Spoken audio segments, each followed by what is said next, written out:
మార్చి 24 భారతదేశ చరిత్రలో ఎప్పటికీ మరచిపోలేని రోజు. 2020లో ఇదే రోజున దేశవ్యాప్తంగా పూర్తి లాక్డౌన్ ప్రకటించారు. ఒక్కసారిగా దేశం మొత్తం నిలిచిపోయింది. రోడ్లపై జనాలు కనిపించలేదు.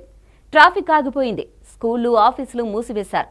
మన జీవితంలో ఎప్పుడూ ఊహించని పరిస్థితిని ఈరోజు మనకు గుర్తు చేస్తుంది. లాక్డౌన్ అనేది ఒక అత్యవసర నిర్ణయం.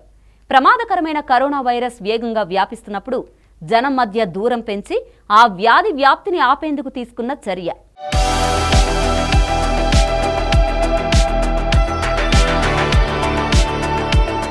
రెండు 2020లో కరోనా వైరస్ ప్రపంచాన్ని వణికించింది. ఒకరి నుంచి మరొకరికి చాలా వేగంగా స్ప్రెడ్ అయింది. లక్షల మంది ఈ వైరస్ బారిన పడ్డారు. దేశంలో మార్చి 24న లాక్డౌన్ అమలు చేశారు.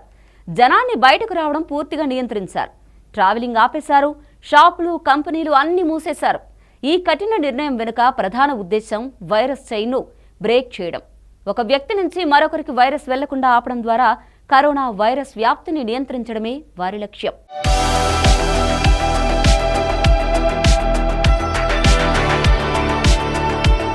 లాక్డౌన్ ప్రభావం రెండు వైపులా కనిపించింది. ఒకవైపు కాలుష్యం తగ్గింది, కుటుంబంతో గడిపే సమయం పెరిగింది, ప్రకృతి ఆహ్లాదంగా ఉంది. మరోవైపు చాలా మంది ఉద్యోగాలు కోల్పోయారు. చిన్న వ్యాపారాలు తీవ్రంగా దెబ్బతిన్నాయి. మానసిక ఒత్తిడి పెరిగింది.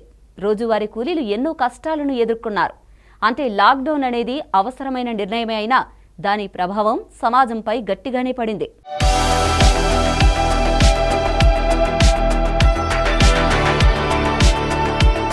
ఇప్పుడు పరిస్థితులు కొంత మెరుగయ్యాయి. వ్యాక్సిన్లు వచ్చాయి. ఆరోగ్య వ్యవస్థ బలపడింది. అయినప్పటికీ వైరస్లు పూర్తిగా మాయం కాలేదు.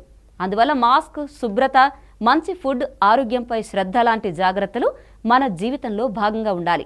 ఎందుకంటే మరో లాక్డౌన్ రావాలా వద్దా అనేది ప్రభుత్వం చేతుల్లో కాదు, మన దగ్గరే ఉంది.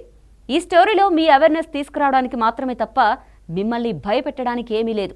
మనందరి ఆరోగ్యమే రేపటి భవిష్యత్తుకు వరం. మన 9+ న్యూస్ ఛానల్ను సబ్స్క్రైబ్ చేసుకుని లైక్ చేయండి.